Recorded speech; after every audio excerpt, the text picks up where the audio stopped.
And from there, we move on to the courtrooms. As usual, the courtrooms dealt with a lot of high-profile cases during the week, but here's a recap of some of the major ones we tracked.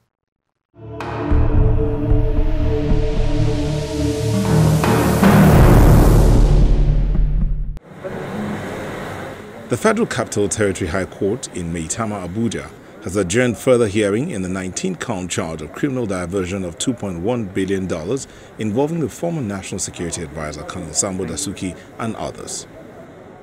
Justice Hussein Baba Yusuf adjourned till March 22nd following Colonel Dasuki's absence in court last Wednesday. Other defendants in the case include a former governor of Sokoto State Atahiru Bafarawa and his son Sagir, as well as a former director of finance and administration in the office of the NSA, Shuaibu Salisu, a former minister of state for finance, Bashir Yuguda, and Sagir's firm DALHATU Investment. The defendants were alleged to have conspired to divert the said money, which was part of funds earmarked for the purchase of arms to fight Boko Haram insurgency in the northeast. The treason trial of alleged Biafran separatist leader Nnamdi Kanu resumed on Tuesday the 20th of February, but the defendant again failed to turn up in court. The prosecutor, Shuaibu Labaran, told the Federal High Court in Abuja that the absence of the head of the indigenous people of Biafra movement was frustrating the trial. Kanu was given bail under strict conditions last year but did not appear for the resumption of his trial in October. He was last seen in September before troops raided his family home in the Abia state capital, Umuahia, during a crackdown on IPOB and its supporters.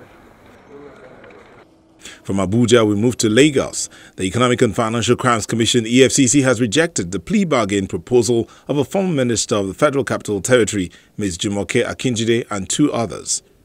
The former minister is standing trial at the Federal High Court, Lagos, alongside a former senator, Senator Ayo Adeseun, and a PDP chieftain, Mrs. Olayiwaju Otiti, on a 24-count charge bordering on allegations of fraud and money laundering to the tune of 650 million naira.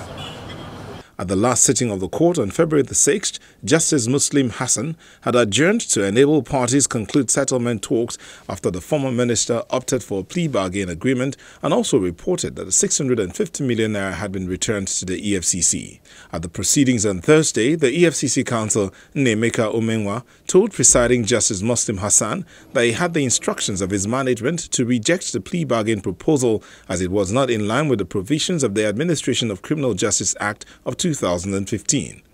He subsequently urged the court to proceed with the trial. The defense team has described the EFCC's rejection of the proposal as a betrayal of trust. Staying in Lagos, the Economic and Financial Crimes Commission has rearranged a serving judge of the Federal High Court, Justice Ofili-Ajumogobia, and a senior advocate of Nigeria, Godwin Obla, for allegedly involving themselves in unlawful enrichment and conspiracy to pervert the cause of justice.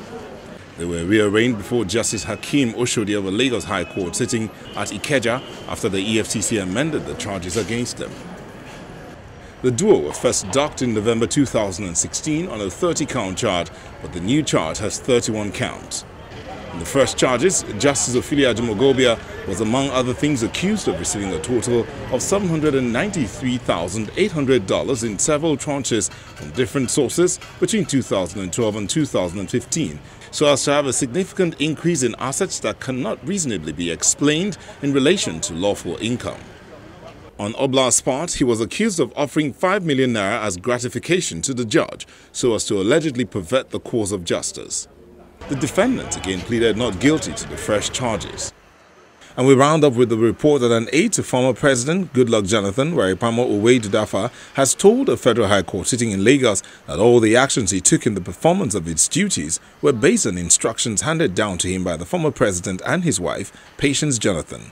He testified in a suit filed by Mrs. Jonathan seeking to vacate a no-debit order placed on her account containing $15.5 million at Skybank PLC. He also testified that his instructions to two presidential aides to take dollars to a bureau de change operator for conversion to local currencies were consequent upon a directive from his boss.